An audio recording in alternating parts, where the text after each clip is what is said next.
portraiture and its discontents in contemporary photography. As an artist and photographer, I have often felt that theorists and practitioners need to develop a more critical dialogue around portrait photography. What motivates these feelings for me is that portrait photography, so closely related to the everyday act of looking at people, has immense potential to intervene in how we look at others, as well as how our own subjectivities are formed and read in relation to the visual. I find it fascinating when world-renowned and influential photographers spend careers making portraits, but I find it troubling when they do so seemingly without ever engaging the cultural ideologies that are reinforced by their images, or being discussed in relation to how their work reinforces cultural assumptions about others. Sandy Phillips, curator of photography at SF MoMA, referred to Richard Avedon as one of our great photographers whose work will only increase in influence and resonance. In describing his own work, Avedon, a champion of both fashion and fine art photography, said, "My photographs don't go below the surface. They don't go below anything. They're reading of the surface. I have a great faith in surfaces. A good one is full of clues." The idea that looking at the surface of people can give us clues, can reveal something about someone, is attractive. But it is also misleading. Photographs do not reveal clues to us as passive receptors of objective information. The act of looking, the primary means by which we engage with photographs, is an active process. Looking, to borrow a definition from Marita Sturken and Lisa Cartwright, is intimately tied to ideology. To look is to actively make meaning, as well as engage in relationships to power. When we look, we rely on our naturalized, and thus often unbeknownst to us, culturally informed ideologies to make assumptions about what, or in the case of photographic portraiture, who we're looking at. We in turn believe that these connotations, or highly particular interpretations, are denotative, uninterpreted visual facts. The issue at stake is how can portrait photography, so closely related to the everyday experience of looking at people, intervene in the way we look at others. Presently, I will discuss work that creates compelling and nuanced critiques of the authority we invest in looking as a culture. To do so, in unfixing the photograph, I develop and discuss 3 lenses, which are strategic devices as well as observational tools. Because I am invested in creating a text that is both theoretical and applicable, I will include my own artistic production in the discussion. The 3 artists central to this text are Catherine Opie, Nikki S. Lee, and myself. The 3 lenses and their corresponding chapters are as follows: picturing without showing, the distance of proximity, and hybrid autoethnography. Picturing without showing, strategies of visibility and resistance. Engaging photographic portraiture, these works are pictures of subjects, yet they challenge the traditional portrait by calling into question how we are culturally and ideologically interpreting the figures we look at. While this work is a self-portrait, I am not interested in it as such, for what is important to me in this work is that the strategy of picturing without showing prevents us from ever visually determining who the sitter is. By picturing the back, shoulders, hair, tattoo, piercings, and a cutting, Catherine Opie pictures without showing. Because we are given little visual information, we realize that it is through looking at and interpreting signs with our cultural ideologies that we arrive at conclusions about the figure we're looking at. In this work, we also encounter a second portrait, the cutting on the subject's back. Opie asked her friend Judy Bammer to cut this second double portrait into her back. She chose Bammer for her lack of experience in cutting. Opie wanted the cutting to have a tentative look and be consistent with the childlike depiction. The cutting depicts two stick figures holding hands, a sun peeking out from behind a cloud, and a house, a bleeding house. The cutting reads as a symbol of domesticity and family that is at once almost normative, but not quite. Opie's back has in effect been transformed into a page on which cultural meaning has been bloodily inscribed. It's a very innocent image, even though it's cut into my back, Opie says in an interview with Douglas Crimp. It's two stick figure girls with a little bleeding house. What isn't innocent is the attitude in American culture, especially right now, that seeks to deny me permission to have a family. Opie's work critiques the structures that seek to determine whether or not she can have a domestic family. It was the subject who prompted the cutting to transpire. Cutting, as a form of reclamation, is often about controlling a pain one suffers. By enduring physical pain, the subject embodies the frustration of only having control over her body and no control over the workings of legislation that regulate the body. In this way, the picture is a representation for domestic normativity and a subversion of that desire. The desire for domestic coupling is not only written in blood, but is something the sitter cannot literally or metaphorically get off of their back. Through picturing without showing and engaging strategies of creating a visibility that resists reducibility, self-portrait cutting intervenes in the way we look. Opie leads us to read a queer body, the specifics of identity will never be known, and to think about larger social and political issues about queer rights and queer domesticity.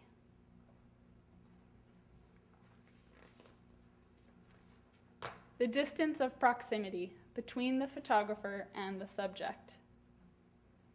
Intervening in the way we look and creating representations about identity that resist essentializations, as well as the reductive binary of visibility or non-existence, is a project with a fraught political history, high stakes, and is always subject to the relationship between the image producer and the subject being represented.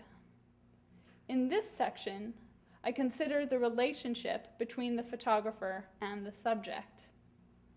I ask you to consider with me how the proximity between the photographer and the subject affects the way in which we look at photographic portraits. Or, in the words of Judith Butler, let's face it, we're undone by each other, and if we're not, we're missing something. So let's consider what is happening in this space where we are inspired and undone. From 2002 through 2003, Nikki S. Lee worked on the photographic series Parts, a body of work in which Lee appears from one casual, snapshot-esque image to the next, as one half of a couple in various domestic, urban, and rural settings. Throughout the series, Lee herself changes personas while her various companions are always cropped out of the image, leaving only a part of their body within the frame. In Parts, each image is left with a white border on 3 sides, signaling that the 4th side, along with the other figure, has been cropped out. In one image, we see Lee, her hair pulled messily back, sitting on the corner of a bed, arms wrapped around her bent-up knees, smoking. She looks off frame, away from the cropped legs and torso of her reclining counterpart. In the next picture, Lee is in a pool, looking up and smiling at her companion. In another image, we see Lee in the back seat of a car, an arm around her, looking away from her companion out the rear driver's side window. Since this work is a series, it is important to think of it as such, and in doing so, we recognize that this implies the added element of images made over time. In this project, Lee presents herself as a subject in time, ever-changing, and always in relation to another. By doing so, she challenges the accuracy of the frozen, isolated moment of a single photograph. We must consider that perhaps within each frame, we are only ever seeing part of Nikki S. Lee. This strategy of partially cropping out her counterpart leads our imagination to wander toward narratives of breakups and loss. Lee herself is aware of these types of readings, but her interest lies elsewhere. As Lee states, many people see these images as melancholic, thinking that they may be pictures after a breakup. But that was not my intention. I adopted the cliché of cutting pictures to show how personal identity is affected by other people and different kinds of relationships. At first, it may seem that the work is a study in self-portraiture, but using the crop as an act of exerting agency over image production, Lee calls attention to the fact that she is constructing how we visually read her images and bodies within the images. Lee is focusing our attention on her figure within the frame. Through changing her persona from one image to the next, Lee destabilizes the notion of self as consistent subject. It is her relation to and attention toward her companion where the complexity of the image resides. Parts asks that we consider not only how we look at Lee as the photographer and subject, but how we look at her relationship to the other partial subject in the picture, and to think about how we look at relationality and the change enacted on people by each other. Thinking through the distance of proximity leads us to a discussion of relationality. By resisting showing not herself, but her companion, we come to understand that we cannot know Lee's character entirely, because her personhood is tied up in her relationship to the other presence who cannot ever be knowable. It is through calling our attention to the distance of proximity that parts intervenes in how we look at portrait photography.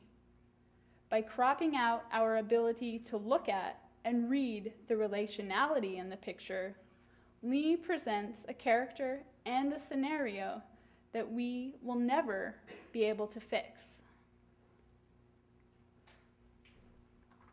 Hybrid autoethnography, self-presentation, and performing for the lens. This lens focuses on strategies of self-presentation and how different subjects perform themselves in collaboration with the photographer for the camera. While identity is understood through the language of theorists like Jose Esteban Munoz and Judith Butler as performative, works that are hybrid autoethnographic expand our understanding of performativity to include the practice of performing one's subject position in a collaborative process.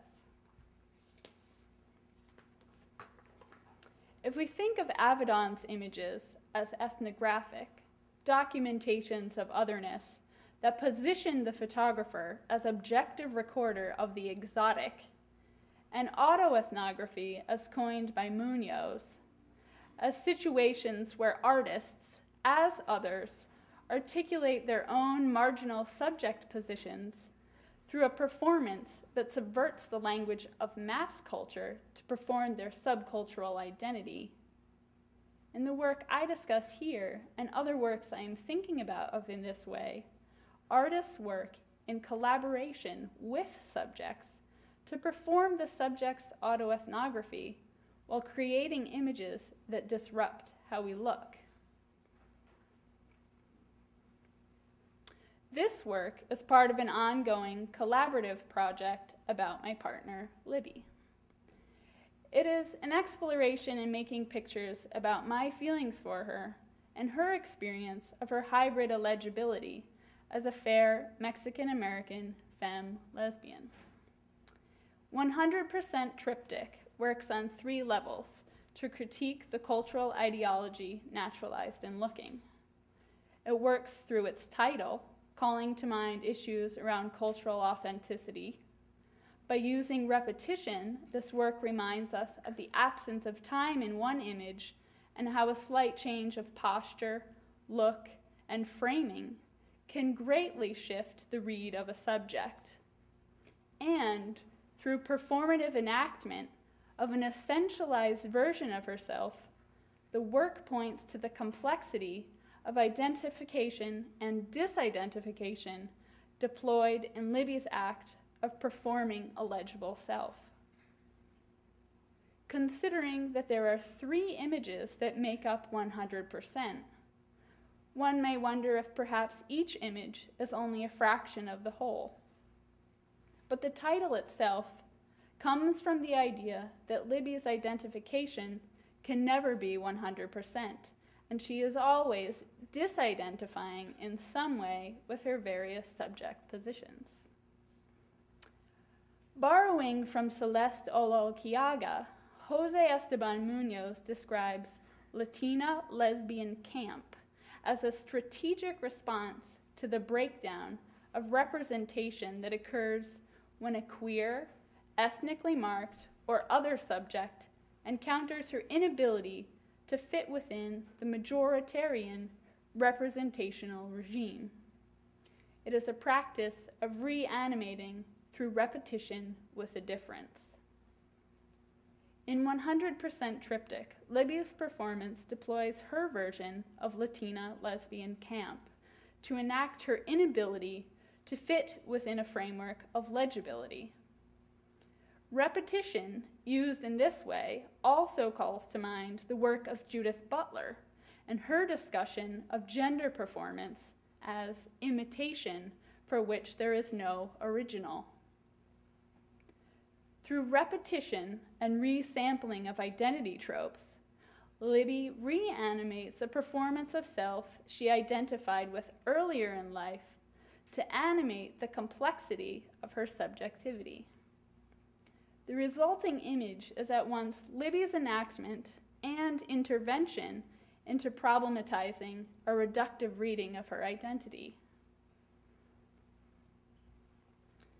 By deploying hybrid autoethnography, Libby and I present a performance of herself and a construction of an image that at once depicts her enactment and problematizes a reductive way of looking.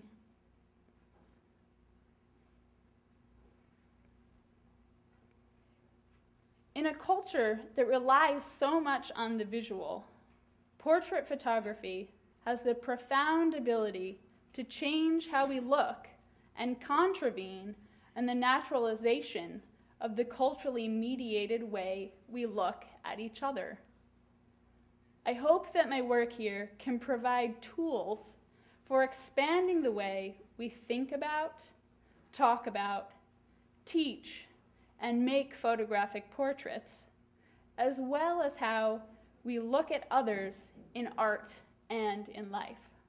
Thank you.